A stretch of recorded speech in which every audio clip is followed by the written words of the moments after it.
Hello, Professor Jonathan Witten. This is my week 2 assignment over being a Christian leader. Um, the homework says discuss any character, or why character is important to being a Christian leader. I think, in my opinion, character is it's who we are when nobody's looking. It's our integrity. It's kind of our hearts and our internal compass agenda. If that makes any sense. Um, Aubrey Malthamer says that what is character? Character is the sum total of what sum total of a person's distinct qualities, both good and bad, that reflects who he or she is. Godly character encompasses those qualities that Scripture identifies with the Godhead of that God prescribes. Godly character is the essential ingredient that qualifies Christians to lead others. I think that's a true statement. I mean,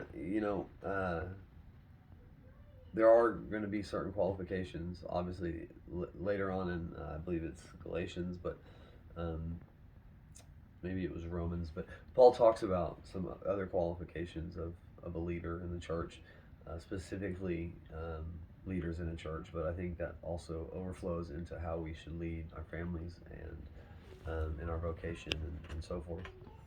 Malcolm identifies 8 characteristics of a Christian leader. Identify 2 or 3 of these characteristics in your own life and ministry. Do others see these characteristics as well?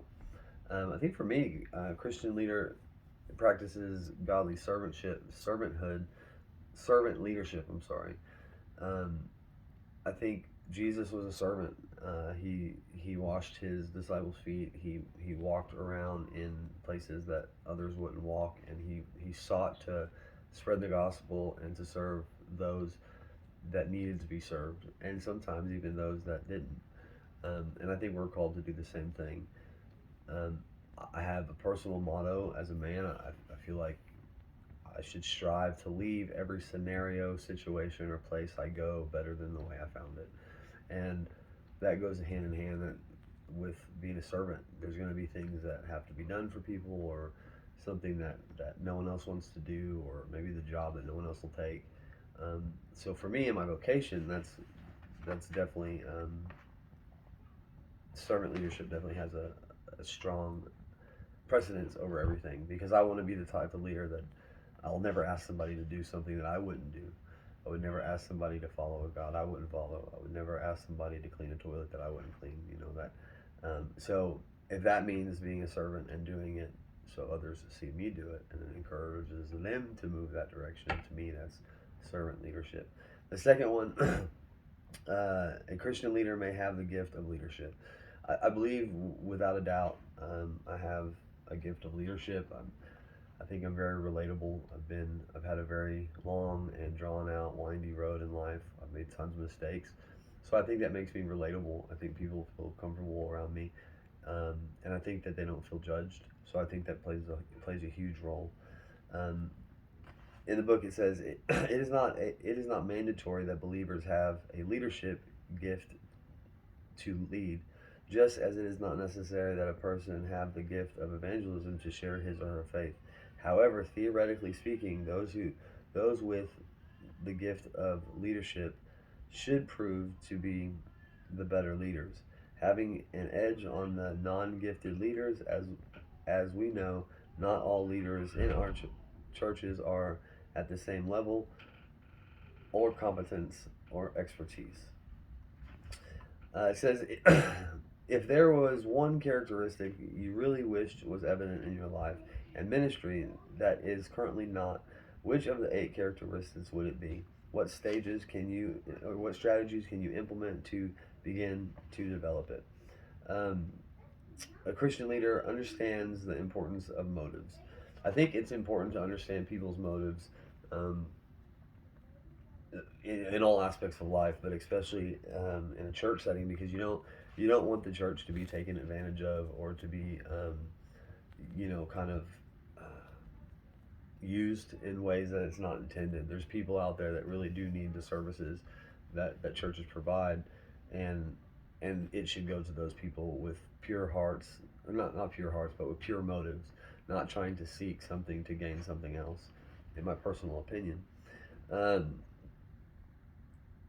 uh, Paul addresses what I believe should be among the leader's basic motives.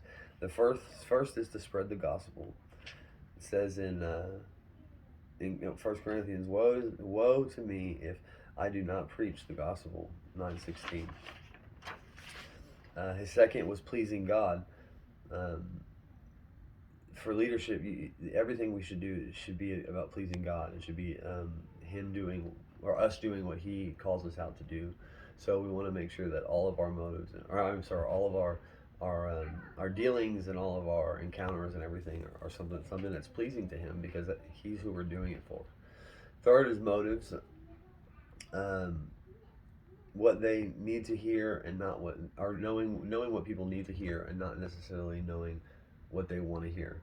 Um, it's one thing to tell people something they want to hear, to maybe to motivate, but there's times when a leader has to speak truth. He always needs to speak truth, but he specifically needs to speak truth into the needs of a person. Sometimes people don't know the needs that they have, and um, we just really need to always kind of have a lock on motives for both them and ourselves. Fourth, is you have to be motivated to be a leader and to serve God's people, not seeking personal gain. A strategy, right now my ministry is work and my family, and not everyone I work with is a believer. Everyone who knows me knows that I am a follower of Christ. I am by no means shy about it, finding a balance of my enthusiasm for God while being mindful of others' beliefs is likely where I struggle the most in terms of motives and spreading the gospel, as well as in pleasing God, not people.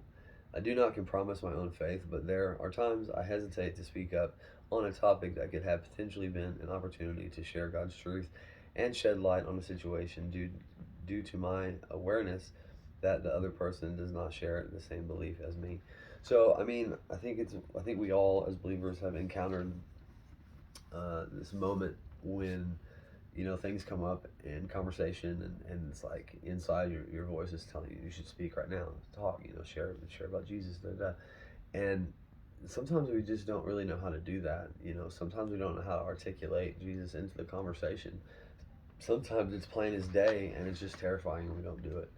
um, so kind of finding a way to and a strategy to really embark out on when those opportunities arise that I can implement.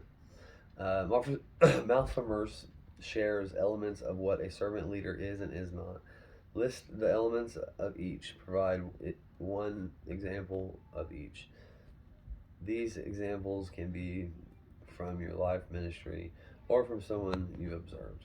Number one, Jesus wants leaders that are willing to sit not at his right or at his left, but at his feet. Malcolm A, page 43. Elements of servant leadership are humility, service, focus on others, and love. What servant leadership isn't: doing ministry for others. Um, we're doing ministry for God. We're doing ministry for Jesus, and that should be the baseline. That should be the consistent. Not doing it for other people. Yes, we're doing it to serve other people, but at the end of the day, we're driving at a goal that's pleasing to God. Um, Servant leaders are proactive risk takers. So not being passive. Passivity has no place in servant leadership, because we have to act. If passivity is going to be something that the Holy Spirit tells us to move and act and go in that very moment, and because we're being passive, we let that moment go by and we miss an opportunity to bless or to be blessed or to give or to preach or whatever it may be. So being passive really has no place in the industry, so to speak, of servant leadership. Focusing on weaknesses. Um, I think we all have to focus on our weaknesses daily. We have to die out to ourselves daily, so that means that we have to die to our weaknesses daily or improve them. They either have to go to the cross or they have to go to heaven, and God will send them back to us. um, and ignoring own needs. Failure to address one's personal needs, especially the spiritual, emotional ones, can be detrimental in the long term. You always would hear in the Bible how Jesus would go up to Mount Sinai, or he'd go up to one of the mountains, or he'd go somewhere and he'd go pray because he was taking care of his emotional needs and his spiritual needs. I can't speak for everyone else, but my spiritual and my emotional are very entwined. Um, and likewise, if I'm not leaning on God when I need to, if I'm not resting when I need to, if I'm not eating when I need to, all those things that can pile. If my body's a temple and I'm taking care of it, because it's the one that was given to me, then it would be right to say that God would want us to take care of ourselves. So, and actually, the Bible does say that, just for like facts. But anyways, so we have to take care of ourselves. We can't neglect our own health and hygiene and humanity and everything. We can't neglect ours just for everybody else's. It's like the old saying goes: if when the oxygen mask comes out in the plane, you have to give yourself oxygen before you can help somebody else. And I think oftentimes the hearts of leaders in the churches are so wired that it's go go go. We have to help. It's urgent. Move move move. That they forget to take care of themselves. I know as a father with 6 kids and a wife and a business, I do it all the time. It's like there's no time for me because I need to take care of my people. But Jesus warns us against that we have to take care of ourselves. Otherwise, we could fall short down the down the journey, down the road. And that's really kind of, I guess, my take on servant leadership. I think servant leadership is something that's really important, that I try to implement for my children to see me, whether it's um, doing something for them or doing something for my wife, but just really being a servant and not being a leader that has to raise his voice or demand um, followers. That he's just I just give all of myself, and if people follow, then they follow, and if they don't, I'm still going to give all myself. And I feel like that's the mentality that Jesus wants, and I feel like that's the mentality that the church needs right now. And I think that if the church had it, more so, then it would overflow into our communities. So, anyways, that's what I had to say. Hope you liked it. Have a great day.